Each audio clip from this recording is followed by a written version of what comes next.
Hey, good morning, everybody. On this Tuesday morning, it's the 22nd day of March, and temperatures are in the 30s this morning. I see a lot of us are in the mid-30s. I don't see any freezing temperatures at the 5 o'clock hour, but the coldest temperature is closer to dawn, so I can't rule that out. We have two storm systems to talk about. A lot of business to cover on this video. The first one on Thursday could be severe. Another one centered on Easter Sunday, and that's starting to look pretty potent. I'm not saying it's going to be severe yet, but I wouldn't be surprised. Let's take a look at the forecast.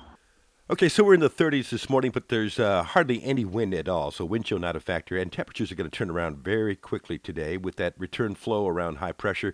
I think we make it into around 70, maybe just above 70. Officially, I'm saying sunny and warm today with a high around 71. Tonight, temperatures moderate with those south winds at 5 to 10. Our overnight low 47, so no longer 30s. Now, let's look ahead to the Wednesday map, and you can see storms developing out to the west of us. We're still dry, breezy and warmer here. We're in the mid-70s.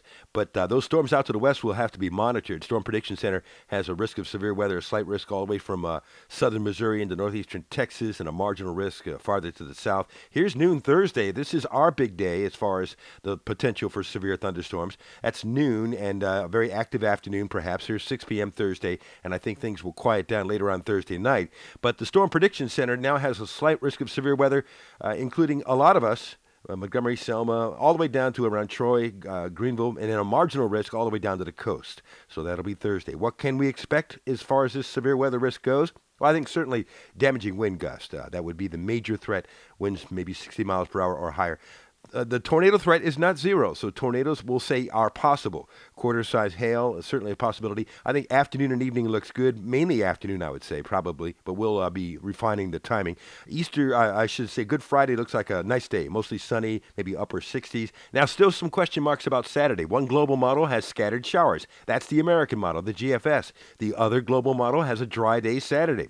So question marks. I'm going to split the difference and put about a 30 to 40% chance on Saturday, and we'll look at it again tomorrow. Here's noon Easter, and this is the American model, and that looks like a very stormy situation with showers and thunderstorms around. And frankly, let's look at the other one, the European model. I don't like that setup at all. To me, that looks like a severe weather, a potential severe weather setup with strong low pressure in Missouri and a strong frontal system moving through Alabama. So we'll say mid-70s tomorrow, 80% chance of storms on Thursday with mid-70s, upper 60s, a nice Good Friday. Saturday, question marks. Will it rain? Will it not? And then Sunday, more thunderstorms on Easter Sunday. So scattered thunderstorms, we'll say mid-70s on Easter Sunday. The low at night will be around 55 for Easter sunrise services. Sunrise will be at 6:41. This is the European model out 10 days. You see the blue bars on the bottom indicating the storm system on Thursday and the other storm system on Easter Sunday. And then, you can see warm temperatures in the 70s over the upcoming Easter weekend. This is the GFS. This is out 16 days. You see the chilly morning we have this morning, the nice turnaround this afternoon, and some generally warm weather for much of the next 16 days. I don't see any cold blasts in this forecast, although we're going to have to watch April. I see something way down the road, perhaps. Okay, that's it for now. Enjoy a couple of nice days before the storms get here, and we'll keep a close eye on that developing storm system both on Thursday and Easter Sunday. There's a lot riding on it, a lot of plans, and I'll have the latest for you on your next complete video tomorrow morning at 6. See you later. Rich Thomas Weather.